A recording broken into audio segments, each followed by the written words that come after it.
My name is Hollynn Lobsiger. I'm the manager for endoscopy operations.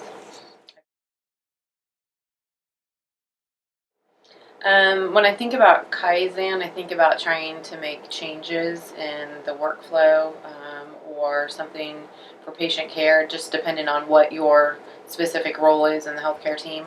Um, I try to follow what I consider transformational leadership characteristics, so I really try to get my staff engaged and involved in change. And the reality is change is everywhere. That's part of life. So try to figure out how to either embrace it and be a part of it, make it better. And so where Kaizen comes into play is that mindset of you see a problem, identifying that it could be maybe done easier, faster, more efficiently. Even if it's something that's more satisfying, that's a Kaizen. So trying to take that mindset and just adapt it into everything from how my office is set up to my team and how they set their bedside carts up to their office space to their break room.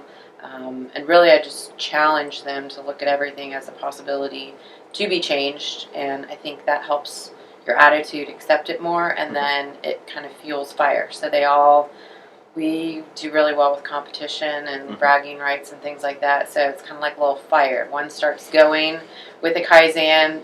Very rarely now do I have a single person on a Kaizen. There's usually at least two people on a Kaizen, so they work together.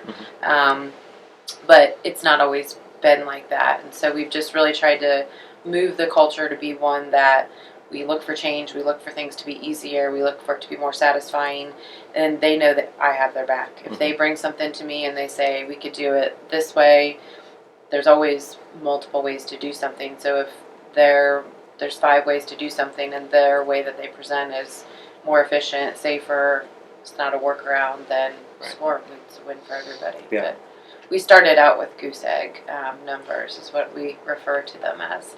Several years ago, we didn't have any Kaizens. Yeah. And so we've just tried to, as a group, educate ourselves and fuel that fire.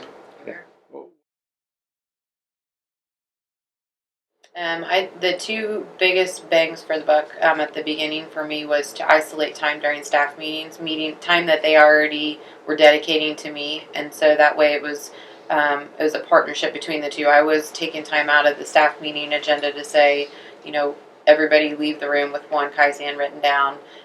We would do Kaizen blitzes like over a lunch hour, so we would try to get a conference room, either have people in there to help you write it so that you knew you could go in there with an idea and someone would help you get it into the computer, or I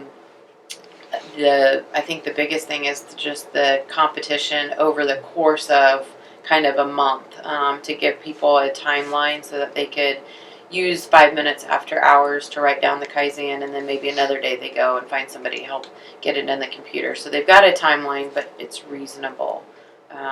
And I think that the time commitment at the beginning is still a struggle, even now, even as we're experienced, because here's a batch that I haven't entered that are sitting here waiting to go into the computer. So it is about being committed to getting them in the computer, but at the same time, just that everyday process. You're constantly thinking.